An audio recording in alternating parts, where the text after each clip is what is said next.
cielos. Cristo reina, firme en su trono. Cristo reina, alégrate Sion. Cristo reina en mi corazón. Conocemos que tú eres Dios y pueblo tuyo somos. Tú nos hiciste y no nosotros mismos, en el verdad de justicia.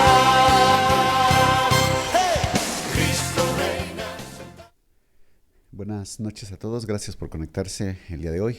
Vamos a estar estudiando primer libro de Samuel, capítulo 17, la sesión 55, y es la historia de David y Goliat.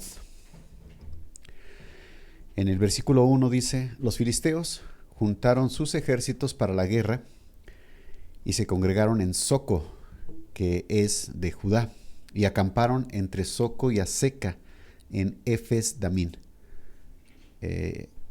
También Saúl y los hombres de Israel se juntaron y acamparon en el valle de Ela, y se pusieron en orden de batalla contra los filisteos. Y los filisteos estaban sobre el monte a un lado, e Israel estaba sobre el otro monte al otro lado, y el valle entre ellos. Aquí tenemos una imagen donde se ubican, o donde se cree pues que pudieron haber estado los campamentos. Tenemos este monte, Soco, y Azeca, y dice que entre Soco y Azeca ahí estaban los filisteos. De hecho aquí marca el campamento de los filisteos, aquí. Y el campamento de Israel lo marca de este lado, acá, y tenían el valle entre ellos.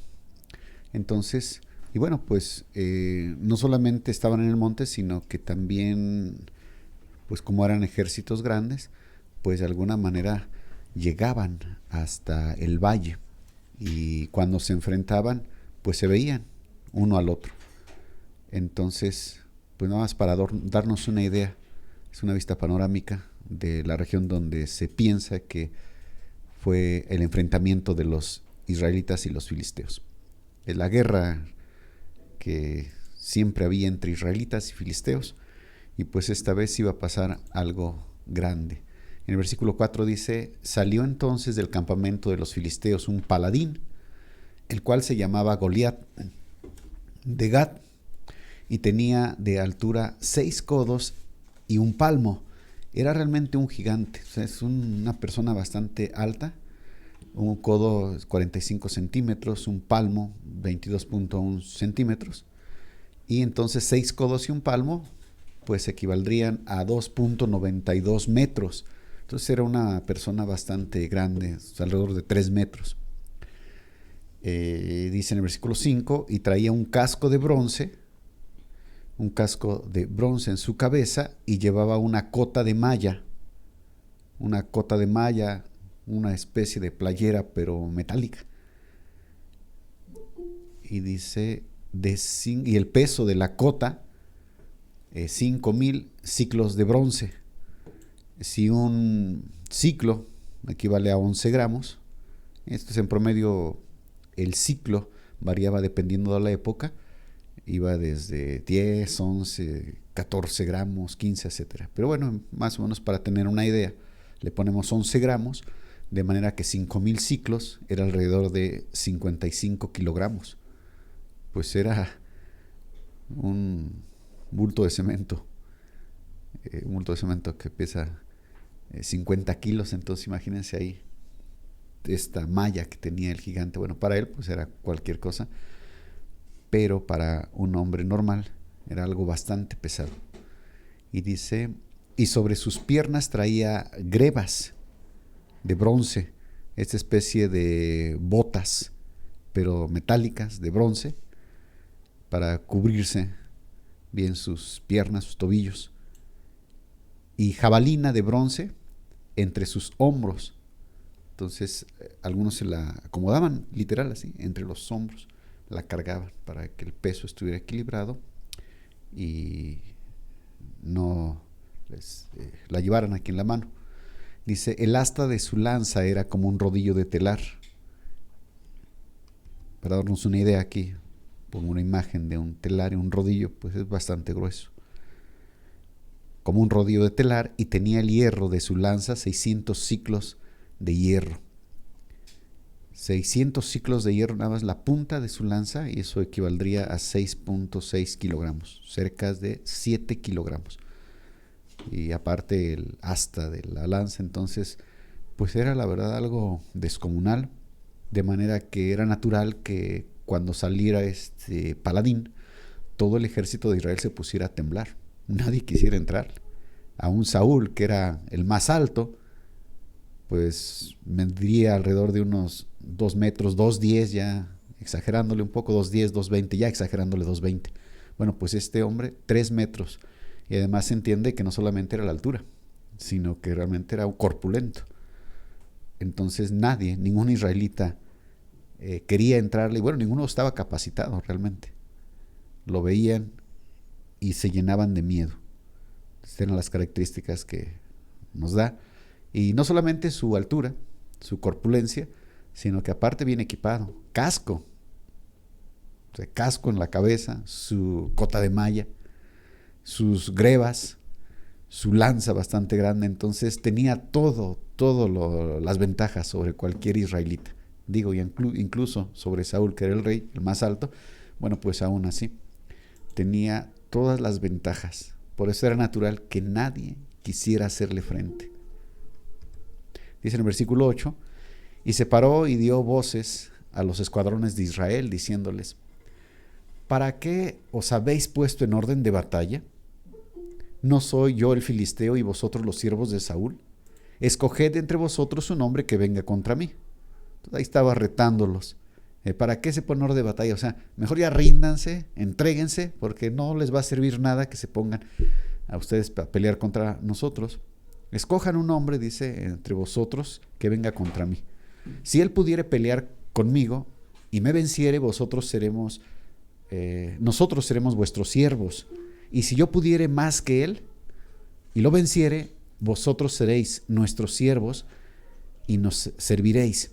Entonces aquí estaba el reto, estaba confrontando, desafiando al campamento de Israel, y pues él tenía la segura de que nadie lo podía vencer. Y era una realidad, hablando humanamente, realmente no había ningún israelita que le pudiera hacer frente. Entonces lo natural es de que cualquiera que se enfrentara a él iba a ser despedazado, así, literal. Entonces él tenía la segura. El ejército de los filisteos, pues yo creo que hasta se reían, se mofaban, estaban seguros de que todo aquel que se enfrentara al filisteo iba a perder, y entonces pues ellos iban a ganar la guerra. El ejército iba a ser sometido, todo Israel iba a ser tributario de los filisteos. Y dice en el versículo 10, y añadió el filisteo: hoy yo he desafiado al campamento de Israel. Así con esa soberbia. Hoy yo lo he desafiado. Dadme un hombre que pelee conmigo. Oyendo Saúl y todo Israel estas palabras del filisteo, se turbaron y tuvieron gran miedo, lo cual, repito, era natural. Nadie podía hacerle frente. Nadie podía pelear contra él. Y David era hijo de aquel hombre frateo de Belén, de Judá. Ya para este tiempo David ya había sido ungido rey, aunque todavía no fungía como tal. Ya había sido ungido con el aceite de la unción. El Espíritu Santo ya estaba con él, con David. Es más, David ya había ido a la casa del rey, al palacio del rey, para tocar con el arpa, para llevar alivio a Saúl. Saúl, que estaba siendo atormentado por un espíritu maligno. Y él estuvo un tiempo ahí con Saúl y luego se regresa. Aquí mismo lo vamos a ver enseguida. Él se regresa y sigue apacentando las ovejas de su padre. Dice, era hijo de aquel hombre frateo de Belén, de Judá, cuyo nombre era Isaí, el cual tenía 8 hijos. Y el tiempo de Saúl, y en el tiempo de Saúl este hombre era viejo y de gran edad entre los hombres. Entonces pues ya era un hombre ya de avanzada edad. Recordamos que pues Isaí era nieto de Booz, y bueno, ya habían pasado muchos años de que Booz y Ruth se habían casado. Entonces, pues este hombre ya era bastante viejo, como dice aquí la escritura. Pregunta a Patricia Aguilar. Buenas noches. ¿Y cuánto medían los otros filisteos? Tengo otra pregunta. ¿Y dónde o cómo dormían? Ya. Gracias, Pati. Buenas noches. Podemos entender que eran de estatura normal, como los israelitas, y en promedio, pues medían, no sé, unos 1,80 tal vez.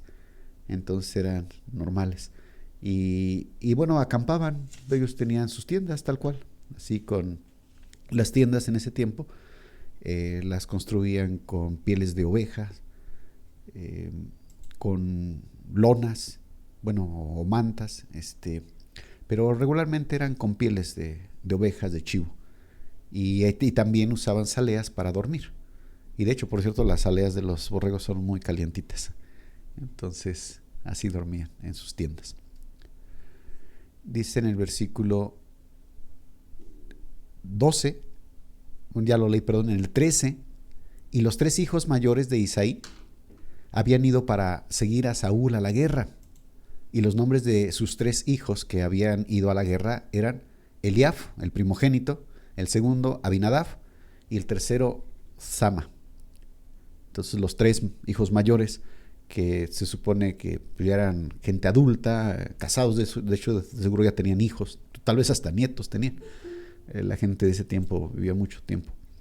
Y eran gente ya grandes, maduros. David era el más pequeño. Y con todo eso, pues yo estimo que tendría alrededor de unos 19 años. Y en el 14 dice, y David era el menor. Siguieron pues los 3 mayores a Saúl, pero David había ido y vuelto. Aquí está el texto que nos ayuda a saber qué había pasado, porque luego hay dudas. Por fin Saúl ya conocía a David o no, porque pues ya, si es que ya había estado David en el palacio tocando el arpa, bueno, pues lo tenía que conocer Saúl. Y después aquí adelante vamos a ver cómo Saúl pregunta que quién es él, no lo conoce. Bueno, entonces eso da pie a pensar que entonces esto fue antes de que fuera al palacio a tocar el arpa para Saúl. Y no, aquí nos dice claramente, pero David había ido y vuelto, dejando a Saúl para apacentar las ovejas de su padre en Belén.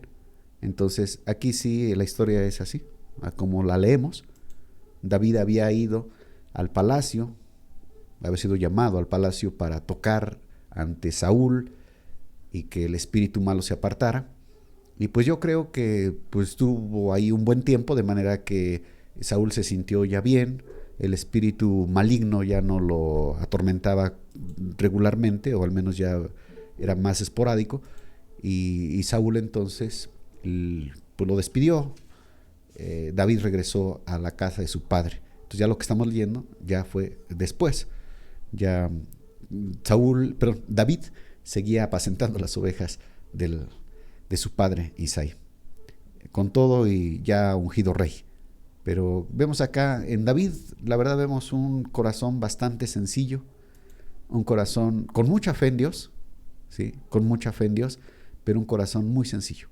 Y esto es lo que veía a Dios, le agradó a Dios. Por eso dice un corazón conforme al de Dios. Y dice, venía pues aquel filisteo por la mañana y por la tarde. O sea, era su aparición matutina y vespertina, y tenía a todos amedrentados. Y así lo hizo durante 40 días. Un tiempo bastante considerable. Ahí el ejército acampados, los 2 ejércitos acampados uno frente al otro. El pueblo de Israel, pues ahí todos azorrillados, acobardados. Sí, mientras pues les tenían que estar llevando víveres para que pudieran sustentarse, pero ahí estaban esperando que se entablara esa lucha cuerpo a cuerpo. Y mientras pues nadie se atrevía a hacerle frente a Goliat, que salía mañana y tarde durante 40 días. Y entonces dijo Isaí a David, su hijo, toma ahora para tus hermanos un efa de este grano tostado. Es alrededor de unos 26 litros, porque el efa es un recipiente para medida de capacidad, alrededor de 26 litros. Yo estimo que eran alrededor de unos 15 kilos, pero bueno, en fin, dijo: un efa de este grano tostado y estos 10 panes, y llévalo pronto al campamento de tus hermanos. Y estos 10 quesos de leche los llevarás al jefe de los 1000, y mira si tus hermanos están buenos, y toma prendas de ellos. Esto con el fin de que Isaí pues supiera que realmente los había visto David y que realmente estaban sanos. Entonces toma prendas, tráemelas. Aparte también de que, bueno, pues se aprovechaba de alguna manera de llevarles una túnica, una muda para que se cambiaran y la otra la regresaran, etc. Y Saúl y ellos y todos los de Israel estaban en el valle de Ela peleando contra los filisteos. Bueno, literalmente no, pero sí estaban pendientes ahí a que se entablara la guerra. Se levantó pues David de mañana y, dejando las ovejas al cuidado de un guarda, las encargó. Se fue con su carga como Isaí le había mandado. Aquí no se nos menciona que David se negara. David era soltero, era un joven, pero con todo eso, repito, su corazón se ve que era un corazón obediente. Respetaba a su padre, y su padre, cuando le dijo ve, pues él va obedeciendo a su padre. Dejando las ovejas al cuidado de un guarda, se fue con su carga como Isaí le había mandado, y llegó al campamento cuando el ejército salía en orden de batalla. Entonces salían del campamento y se presentaban, se enfilaban ahí para prepararse para que el ejército contrario, si quería hacerles frente, pues ellos estuvieran preparados. Y daba el grito de combate. Entonces lo clásico, ¿no? Como que: listos, israelitas, estamos preparados para enfrentar a nuestros enemigos, no sé, algo así, ¿no? Ellos hablando y gritando, pero pues tenía que salir el paladín, que ya los tenía azorados, dice: y se pusieron en orden de batalla Israel y los filisteos, ejército frente a ejército. Entonces David dejó su carga en mano del que guardaba el bagaje. El bagaje pues era todos los enseres, todo el equipaje, se puede decir, y corrió al ejército, y cuando llegó preguntó por sus hermanos si estaban bien. Eran muchos, y ahí pues tenía que preguntar, y anduvo ahí buscando entre todo el ejército. Mientras él hablaba con ellos, he aquí que aquel paladín se ponía en medio de los dos campamentos, y se llamaba Goliat, el filisteo de Gat. Salió entre las filas de los filisteos y habló las mismas palabras, y las oyó David. Ya habían pasado 40 días, o era el 40 días, se puede entender, el día 40, y día tras día estaba amenazándolos este gigante, el pueblo sin enfrentarlo, sin poder hacer nada. Y una vez más, y aquí nuevamente pues vemos que casualmente, otra vez casualmente, digo entre comillas, David llega a esa hora a la que sale el paladín. David no iba para quedarse allí. David solamente fue mandado a llevarles el trigo, el pan y los quesos al jefe de los 1000. Pero él pues los tenía que dejar y se tenía que regresar, porque bajo su cuidado estaban las ovejas. Entonces por eso digo casualmente, otra vez, es Dios acomodando las cosas pues para manifestarse, aquí en este caso por medio de la mano de David, y porque quería ensalzar a David, quería llevarlo otra vez, posicionarlo ahí en el reino. Entonces cuando estaba David, salió el paladín con sus amenazas, y todos los varones de Israel que veían a aquel hombre huían de su presencia. Y esto era pues literal. Estaban todos formaditos, y cuando salía el paladín empezaban a temblar, y cuando empezaba a gritar y a retarlos, empezaba ya a desafiar al campamento de Israel, muchos sí se daban la espalda y corrían. Y algunos pues, tal vez se esperaban allí, pero muchos sí literalmente corrían. Y David se queda pues asombrado al ver esta situación.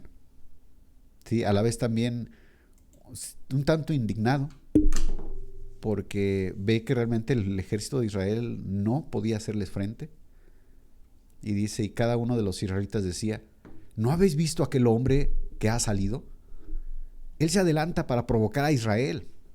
Al que le venciere, el rey le enriquecerá con grandes riquezas y le dará su hija, y eximirá de tributos a la casa de su padre en Israel. Entonces todos lo sabían que el rey Saúl había prometido esto a aquel que venciere a Goliat.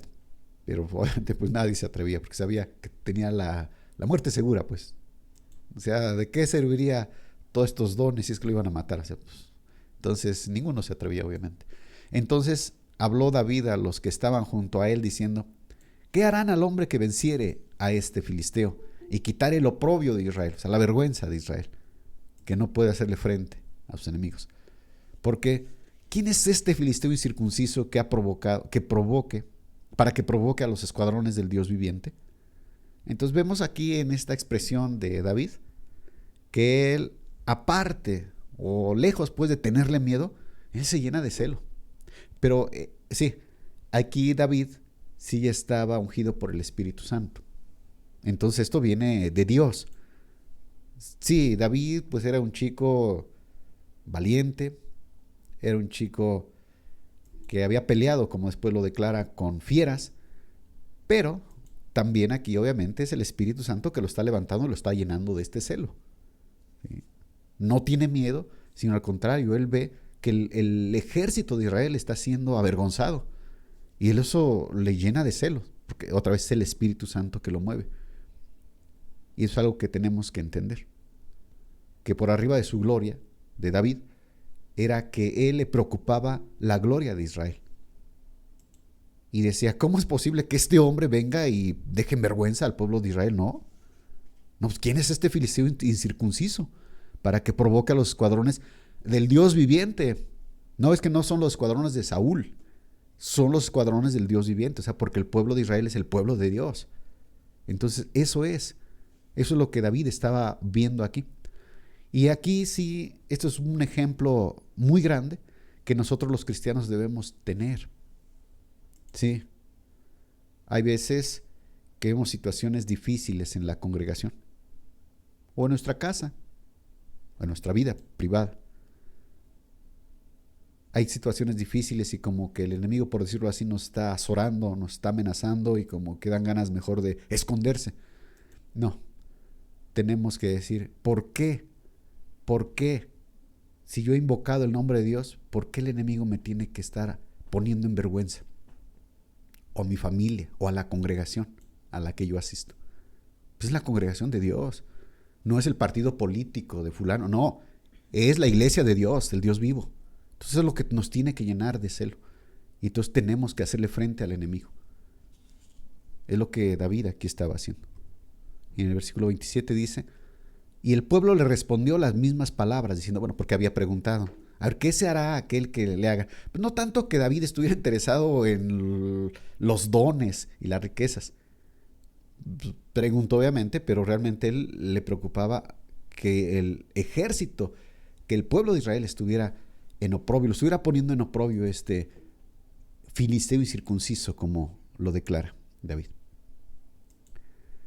Y le respondieron las mismas palabras, diciendo, así se hará al hombre que le venciere. O sea, que lo colmará de riquezas, le dará a su hija por esposa y además eximirá de los tributos e impuestos a la familia de su padre.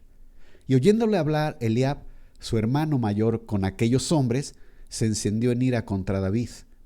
Y aquí sí vemos que como que no hay razón. Eliab, el primogénito de Isaí, el hermano mayor de David, en lugar de que se alegre al ver a David, no, sino que se enoja. ¿Para qué has descendido acá? Dice. ¿Y a quién has dejado aquellas pocas ovejas en el desierto? Ah, sí, muy preocupado por las ovejas. No.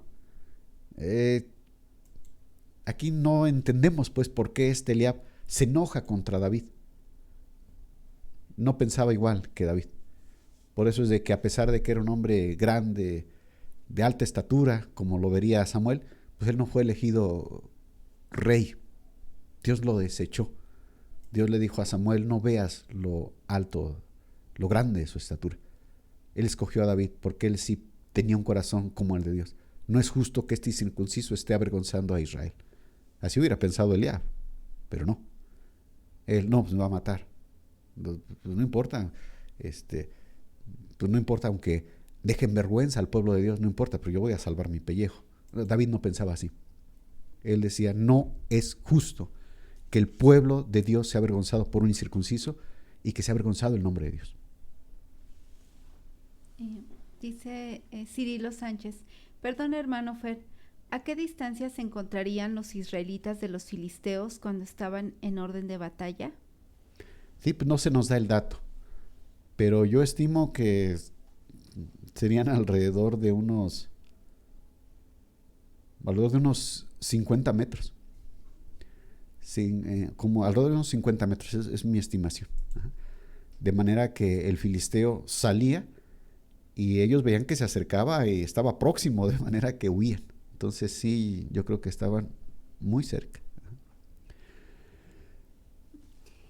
Patricia Aguilar dice, nuevamente yo, ¿cuántos años tenía la hija del rey que la ofrecía al mejor postor? Sí, tampoco se nos da el dato, pero bueno, podemos pensar que la hija del rey realmente ofrecía la mayor, entonces, pues David era un muchacho, entonces yo creo que no sobrepasaba o era alrededor de los 20 años la mayor, y la chica pues alrededor de unos 16 años, bueno, esa es mi estimación. Ajá. Y recordamos que bueno, no le da la mayor, porque realmente David no la recibe, porque él no se cree digno, pero ya posteriormente pues ya le ofrece la menor, porque por cierto ella estaba enamorada de David, y entonces él sí la acepta como esposa. Pero bueno, son mis estimaciones, no tenemos el dato, la Biblia no nos da el dato. Y le dice Eliab a David, yo conozco tu soberbia y la malicia de tu corazón, que para ver la batalla has venido. Entonces Eliab, repito, muy al contrario de ponerse alegre de ver a su hermano, no, sino que lo reprende y lo acusa incluso de soberbia. Y lo acusa de malo, de un corazón malo. Y realmente era al revés, el corazón malo era de Eliab. Porque David, él tenía el corazón conforme al de Dios. David respondió, ¿qué he hecho yo ahora? ¿No es esto mero hablar? O sea, pues ni siquiera sabes que no he venido por mi capricho o que realmente yo aquí ando de fisgón y de chismoso. No, me mandó mi papá. Y esa era la verdad. O sea, David, repito, sí. David no es que no le interesaran las cuestiones del reino y del ejército y eso, pero él estaba en los asuntos de su padre, que le había mandado a cuidar las ovejas, y él pues se dedicaba a eso y quería hacer un buen trabajo. Pero aquí su papá lo había mandado, Isaí, y entonces él pues deja las ovejas y obedece a su padre. Entonces por eso dice, pues no es esto puro hablar, o sea, ¿te imaginas, Eliab, las cosas? Porque ni siquiera investigas, ni siquiera me preguntas por qué estás aquí. Si tú me hubieras preguntado, yo te hubiera dicho, pues mi papá me mandó para traerles, pero no, nada más empiezas, o sea, tú eres el que tiene malicia, realmente, fíjense nada más cómo son las cosas. Y así es.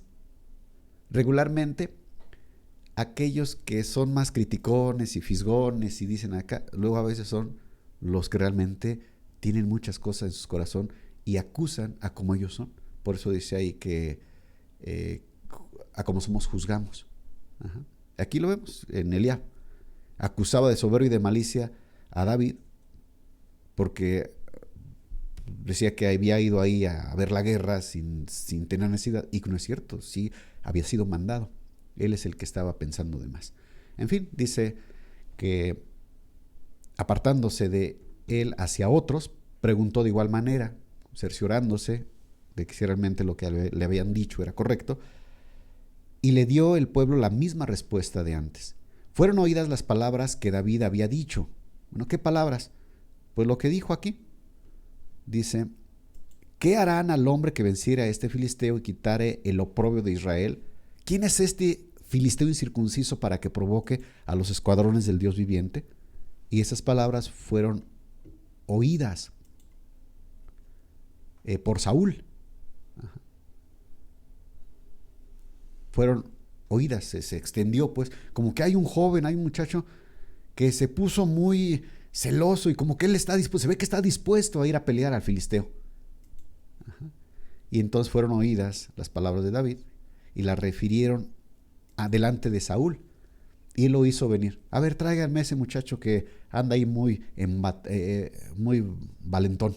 Tráiganmelo, quiero verlo. Y dijo David a Saúl, no desmaye el corazón de ninguno a causa de él. Otra vez vemos aquí esa confianza de David.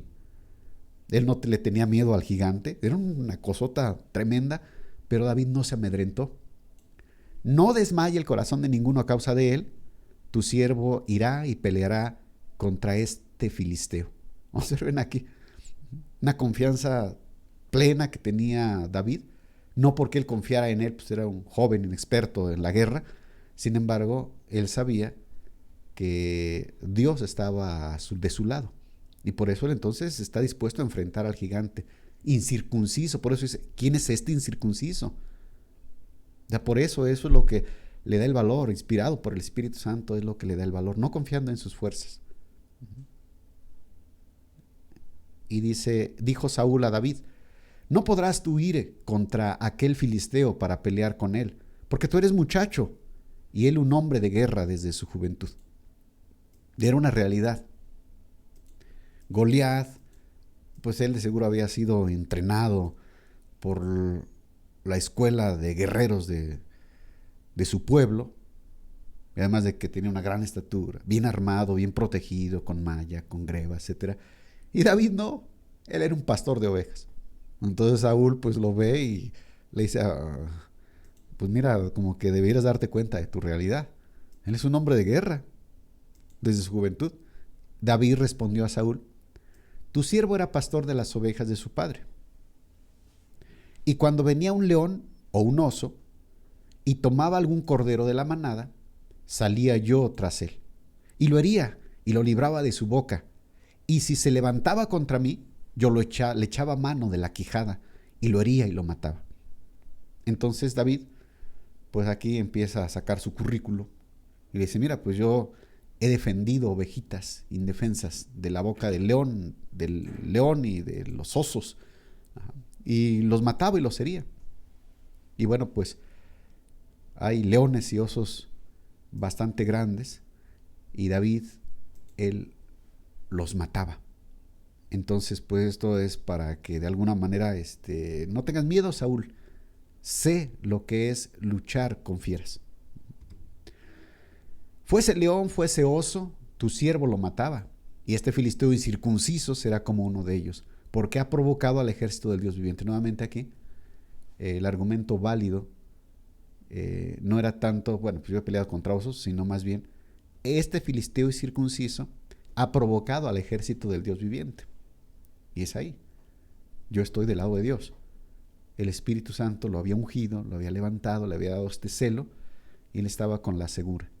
¿Sí? Dios, él va a defender a su pueblo. Por lo tanto, heme aquí. Añadió David, Jehová, que me ha librado de las garras del león y de las garras del oso, él también me librará de la mano de este filisteo. Entonces su confianza en Dios aquí, conocía a Dios. ¿Qué vemos aquí? Observen aquí. No dijo, yo tengo mucha fuerza, yo he vencido al león y al oso. O sea, sí les dice, yo he peleado contra ellos y los he matado. Pero acá argumenta no en favor suyo, sino más bien dice la razón. Jehová, que me ha librado de las garras del león y de las garras del oso. O sea, ¿qué podemos pensar aquí? Que en ese momento cuando un oso o un león agarraban el borrego y se lo llevaban, David, que era un hombre que tenía fe, que era un muchacho que creía en Dios, él invocaba el nombre de Dios, le pedía ayuda y él sabía que Dios lo había ayudado. Entonces dice, pues Dios, yo tengo un Dios real.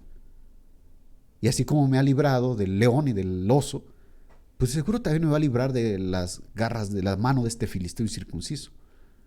Y dijo Saúl a David, ve, y Jehová esté contigo. La bendición del rey.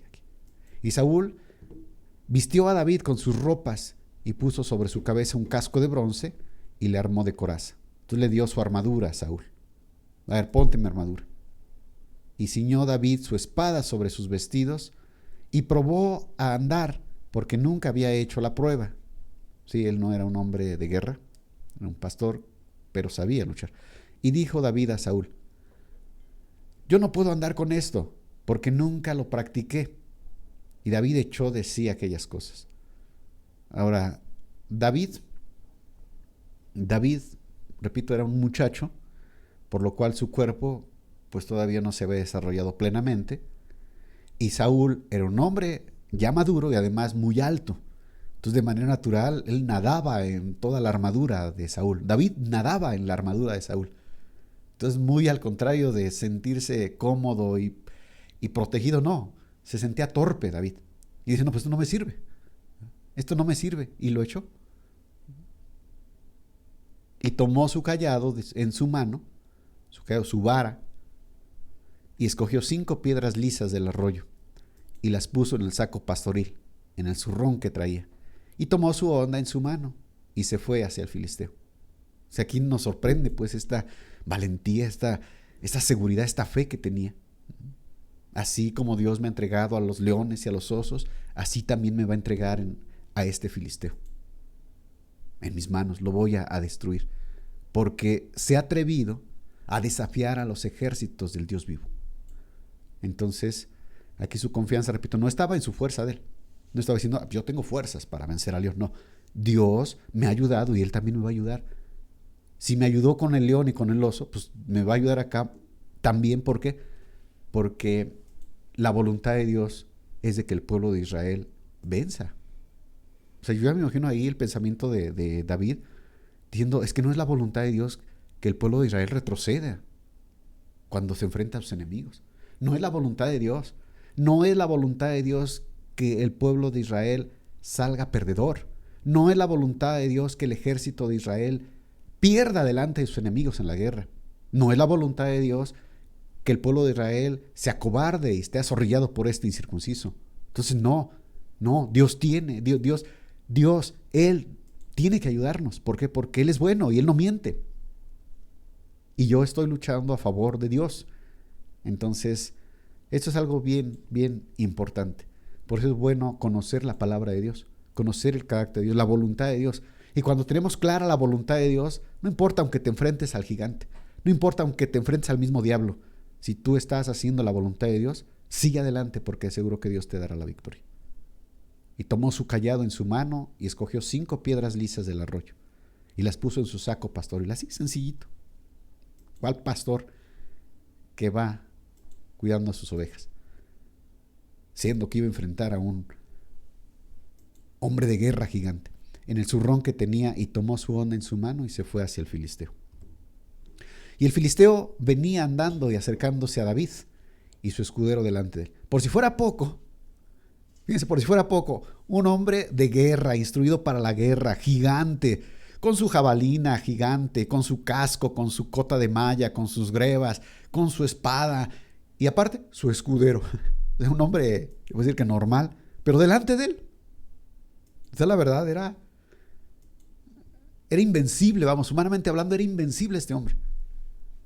De manera natural, cualquier israelita que quisiera enfrentarlo, tal vez él estaba esperando ahí y se enfrentaba con el escudero, y a lo mejor el escudero le ganaba al israelita. Entonces, o sea, no había de dónde. No había de dónde realmente, humanamente hablando. Y así hay muchas cosas contra las cuales nos enfrentamos y no hay de dónde. Y tú ves y no sabes ni cómo la vas a librar. Esa es la realidad. Pero otra vez, no te preocupes. Si es que tú estás en la voluntad de Dios, si tú has recibido el Espíritu Santo, si tú estás creyendo en las promesas de Dios y haciendo su voluntad, no es por tu fuerza, no es por tu espada, sino es porque Dios, Él es el Dios viviente, el Dios vivo. Y cuando el filisteo miró y vio a David, le tuvo en poco. Ya se imaginarán ahí, al gigante, viendo no era un hombre de guerra, era un muchacho, con un bastón y con una honda, con su saco pastoril. Se rió, se burló de David, porque era muchacho y rubio, por cierto, y hermoso, de hermoso parecer. Y dijo el filisteo a David: ¿soy yo perro para que vengas a mí con palos? Entonces, aquí se burló y hasta se enojó, lo tuvo un poco, o sea, yo creo que hasta diciendo, ni vale la pena este hombre, a ver, escudero, por favor, ve y mátalo. Yo ni siquiera voy a ensuciarme con la sangre de este muchacho que viene todo ignorante con su palo y con su onda. Así, un menosprecio terrible.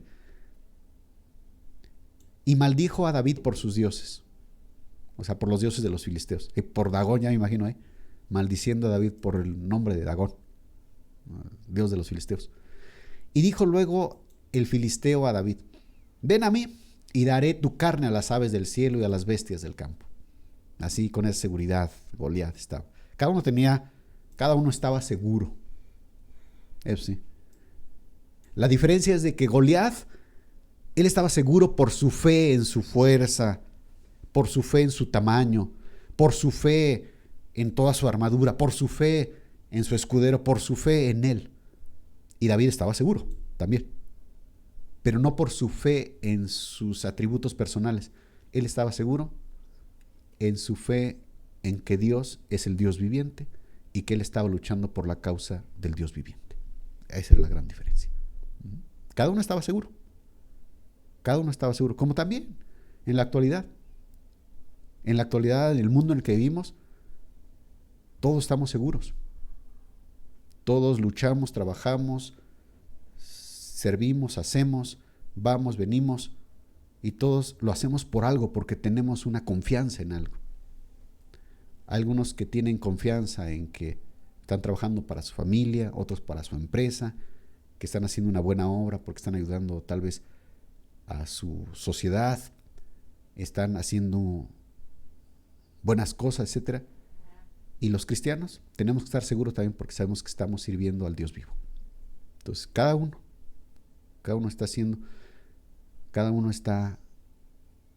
debe estar seguro. Por eso,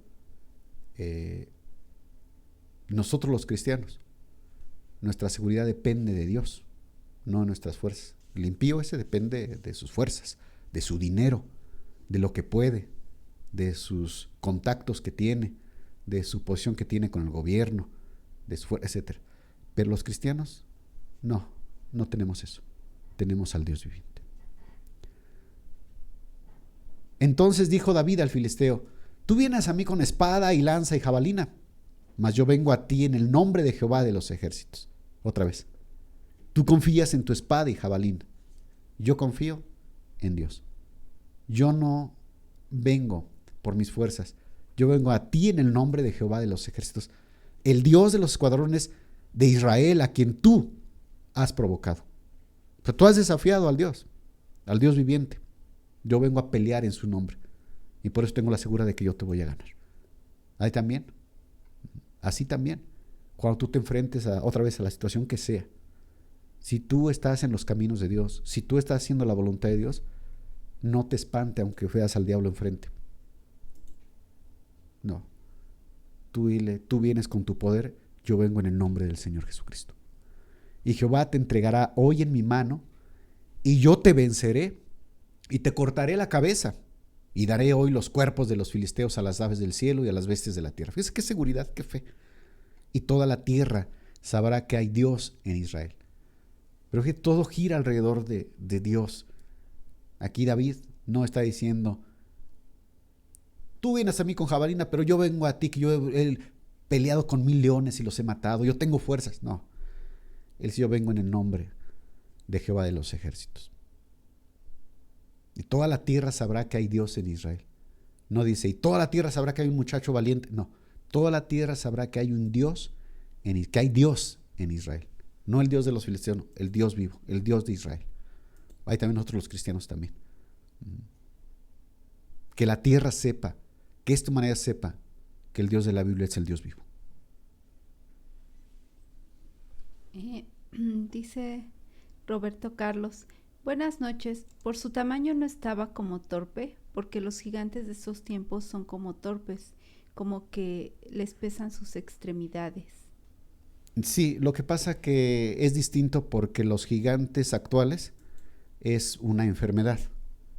y que incluso así le llaman gigantismo, pero entonces hay una desproporción, o sea, no hay una proporción entre su altura y sus miembros, entonces efectivamente son torpes, pero no, estos gigantes se puede decir que eran gigantes naturales, sanos, entonces todo estaba en proporción, su altura con la fortaleza de sus miembros, entonces no era torpe, ¿sí? Era un hombre de guerra realmente.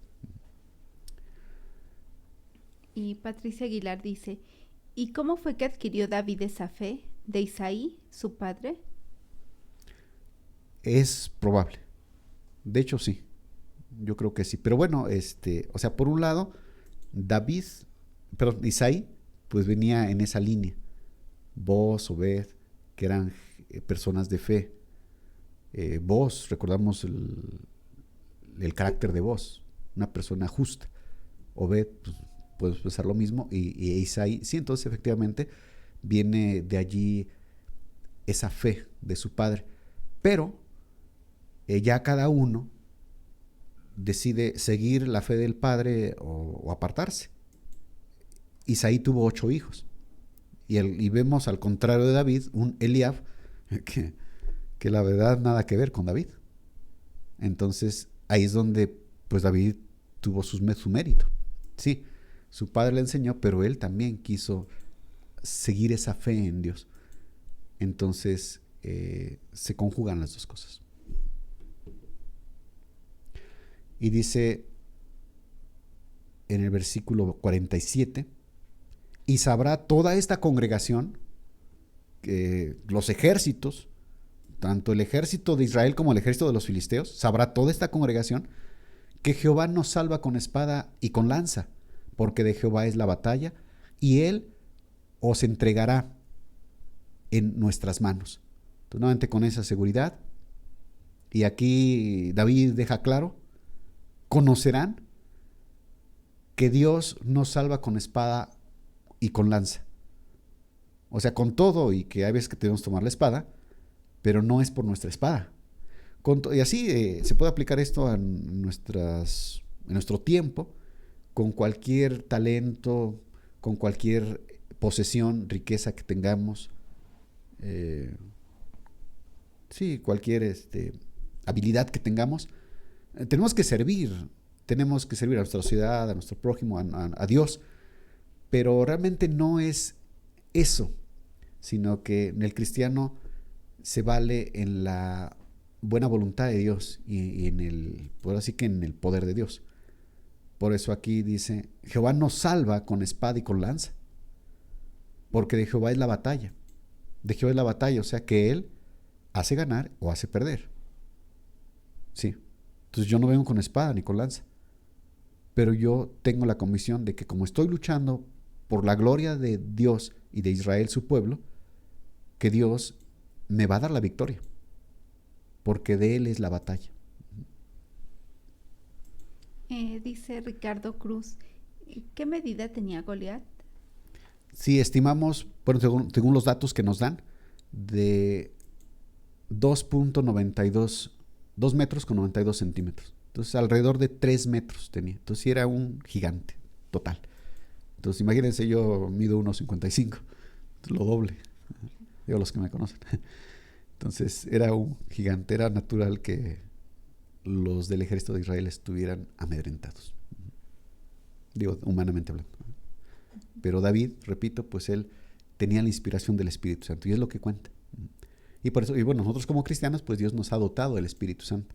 Por eso, si ya en nuestro tiempo, no tenemos por qué estar azorrillados ni amedrentados los cristianos. Porque igual que David, tenemos la unción del Santo, dice el apóstol Juan. Versículo 48. Y aconteció que cuando el filisteo se levantó y echó a andar para ir al encuentro de David, empezó a caminar enojado ahí, orgulloso. David se dio prisa y corrió a la línea de batalla contra el filisteo. Y metió David de su mano en la bolsa y tomó de allí una piedra y la tiró con la honda e hirió al filisteo en la frente. Entonces, cuando el filisteo empieza a avanzar, David corre, era muy hábil, corre, agarra la piedra, la pone en la honda, empieza a darle vuelta, la lanza y le da justo en la frente. Nuevamente, si bien es cierto que David pues tenía práctica con la honda, pero que le diera en la frente, pues obviamente se combinó, sí, su habilidad de David, pero aparte también Dios obrando. Estaba por otro lado, por todos lados forrado ahí el gigante. Su casco, su cota de malla, sus grebas, pero la piedra fue derechito a la frente, en ese hueco, donde no había casco. Ahí le dio. Y nada más con eso. Le rompió el cráneo. Y cayó. Hirió al filisteo en la frente y la piedra quedó clavada en la frente. Y cayó sobre su rostro en tierra. Una sola piedra. Así venció David al filisteo con honda y piedra. Y observen aquí también. No fue que lo agarró de traición, ¿verdad? Pues ahí se fue calladito en la noche. ¿A dónde está el filisteo? Lo voy a matar. No, se enfrentó directamente con él. Ajá. Y David no le tomó ventaja. Cuando el filisteo empezó a avanzar, sí, él corrió. Pero ahora sí que fue en el momento ya. Una pelea limpia. Y David venció. ¿Por qué? Porque de Jehová es la batalla. Porque Dios es la batalla. Y David peleaba por Dios. Así venció David al filisteo con la honda y piedra, hirió al filisteo y lo mató sin tener David espada en su mano. Entonces corrió David y se puso sobre el filisteo y tomando la espada de él, pues David no llevaba espada, pues agarró la espada del mismo filisteo y sacándola de su vaina, ni le dio tiempo a sacar la espada el Goliat, tomando la espada de él y sacándola de su vaina, le acabó de matar y le cortó con ella la cabeza.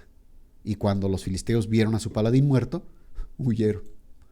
Ya se imaginan ahí. Estaban confiados los filisteos. Nadie va a poder vencer a nuestro paladín. Bueno, pues ya lo había matado David.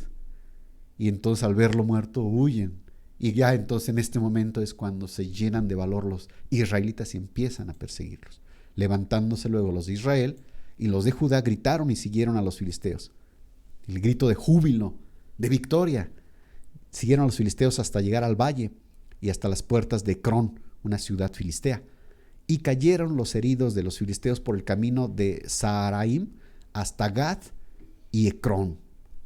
Entonces fueron matando, hacía como les iban dando alcance.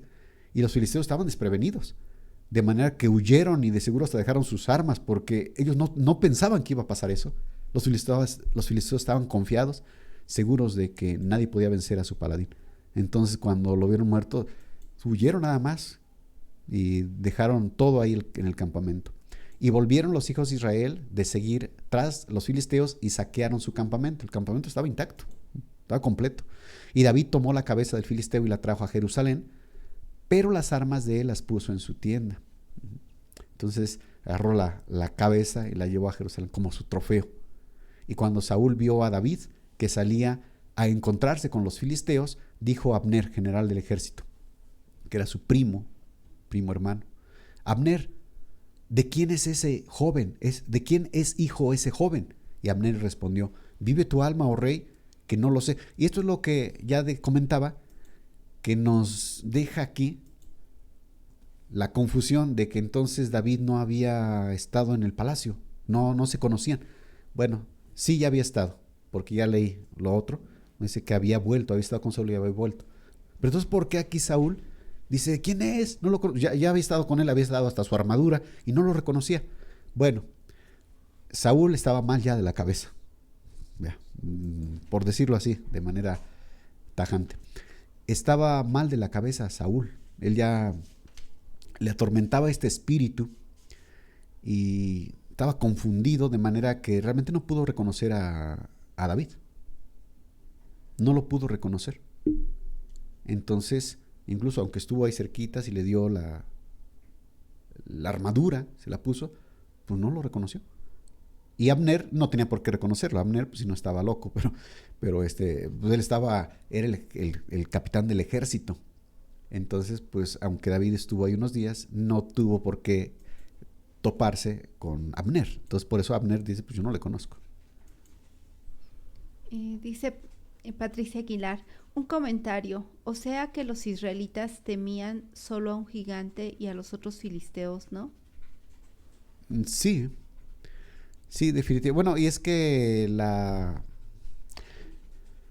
el reto, pues, de este gigante era eso. O sea, véngase uno y el que gane es el ejército triunfador. Entonces los israelitas, ellos hubieran querido que el gigante hubiera muerto y ellos podían hacerle frente a los filisteos, al ejército de los filisteos. Pero bueno, ahí era este desafío del gigante. Entonces por eso es lo que realmente los amedrentaba a los israelitas. Nadie quería hacer frente. Entonces Abner dijo, vive tu alma, oh rey, que no lo sé. Y el rey dijo, pregunta de quién es hijo ese joven. Y cuando David volvía de matar al filisteo, Abner lo tomó y lo llevó delante de Saúl, teniendo David la cabeza del filisteo en su mano. Y su trofeo lo llevaba. Y le dijo, Saúl, muchacho. Y le dijo Saúl, muchacho, ¿de quién eres hijo? Y David respondió, yo soy hijo de tu siervo Isaí de Belén. Muy seguro no le habrá brillado tampoco a Saúl. Repito, Saúl sí andaba mal de la cabeza. Se le olvidaban las cosas. Tenía este carácter ya muy voluble, como le llaman el síndrome del bipolar. Tantito de repente estaba bien, contento, y de repente se enfurecía. O sea, sí andaba muy mal Saúl. Entonces no tenía por qué recordar a David, aunque había estado en su palacio. Y bueno, pues esto es el estudio de hoy.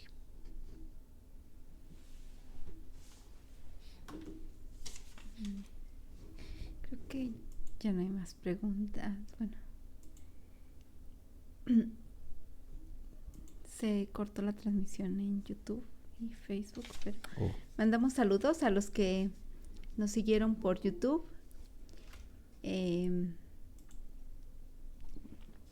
Julio César Alcántara, en compañía de la familia Alcántara Bernabé y la familia Esteban Alcántara, Leticia Flores Vázquez, Evelia Vázquez, Ana Estrada, Gwendolí Castro, Cirilo Sánchez, David Sosa, Dulce Zaragoza, María Juárez, Javier Cortés, Isaac Israel Lozada Mejía, en compañía de la familia Lozada Mejía, Esther Ávila, Rosendo Bolaños, Melissa Rodríguez, Anita Matamoros, Mari Muñoz Sánchez, Juliana Jimena y Julio Flores. Y por Facebook, Irma Sánchez, Ada Borjas, también un saludo a su pequeño Samuel Galicia Borjas, que dice que le gusta mucho esta historia. Lucía Rebollo Vázquez, Jesús Santiago, Rosy López, Dana Vega, Mónica Silva, Marisol Camilo, Ricardo Cruz, en compañía de la familia Cruz Camilo, Laura Torres y Veda Camilo Lubiano. Y por Google Meet, Alejandra Samano Guerra, Beatriz Mejía Hernández, Cristiana Alcayaga, Elizabeth Bustos, Emma Lozada Rivera, Adrián Lozada, Patricia Aguilar, Petra Maza, Roberto Carlos Vega, Lady Barba Maza, Gofer Maza, Ada Delvia Borjas López, Mirna Carmona, Ailín Rodríguez, Graciela Sánchez, Alma Cortés, Jazmín Cortés, Elvira Ramírez, Libertad Camilo Lubiano, Emiliano Matamoros Paredes, Denisa Maza, la familia Vega Cortés, David Sosa, Dulce Zaragoza y bueno, algunos hermanos que se conectaron al final porque se quitó la otra transmisión. Saludos a todos. Bien. Y bueno, aquí quiero comentar que esta historia pudiera tomarse para emprender cosas o actuar de una manera temeraria y irresponsable. Y debemos tener cuidado. O sea, en otras palabras, alguien pudiera decir, yo quiero estrenar un carro del año. Por ejemplo, es un ejemplo. Quiero estrenar carro del año. Y no tiene pues un sueldo que amerite o que lo sostenga, pues. No tiene los medios, pues. Pero dice, no, si David venció a Goliat, yo también tengo esa fe, yo tengo mucha fe en Dios de que Dios me va a dar el carro del año porque yo le he pedido mucho a Dios. Entonces, cuidado. David tenía mucha fe, efectivamente, e hizo una proeza que sobrepasaba su capacidad y que superaba sus fuerzas. Sin embargo, la diferencia es que él estaba luchando en la voluntad de Dios. Esa es la gran diferencia. Él estaba defendiendo la gloria de Dios y la gloria del pueblo. Y entonces por eso sí, Dios lo apoyó. Él tenía fe. Él tenía fe y su fe se mantuvo y Dios efectivamente lo respaldó. Cuando en el ejemplo que puse, que puede ser solamente representativo de muchos casos, la persona pues a veces por sus propios intereses, su propio capricho, no, si yo quiero, yo tengo mucha fe y yo lo voy a hacer y no importa, aunque no tengo algo que me sustente, pero Dios hace milagros y yo creo en Él y yo tengo mucha fe en Él. Eso es una mala aplicación, ¿okay? Es distinto cuando nosotros estamos haciendo la voluntad de Dios y entonces sí, esperamos el respaldo de Dios porque estamos haciendo la voluntad de Dios, como David. Patricia Aguilar hace otro comentario, dice: para mí tú eres un gigante aunque midas 1,55, porque tu estatura no se mide por metros y centímetros, se mide por tu entrega y amor a Dios y también por tus conocimientos y que nos los transmites. Te amo en el amor de Cristo. Gracias, hermana Pati. Gracias. Está bien. Gracias. Ok. Y pues le damos gracias a todos, primeramente a Dios que nos permite tener este tipo de estudios. Como ya lo mencionaba, así como vamos a este paso tortuga, pues terminaríamos de estudiar la Biblia a lo de unos 14 años. Incluso cuando lo comenté hay algunos que se espantaron. Pero bueno, pues vamos al paso. Realmente cada libro de la Biblia tiene mucho que enseñarnos. Podemos aprender mucho. Entonces yo espero que también les sea de bendición como para mí lo ha sido. Y gracias por seguirnos en esta transmisión. Y como decía la hermana Patti, los amamos también, en el amor de Cristo. Dios les bendiga a todos. Gracias.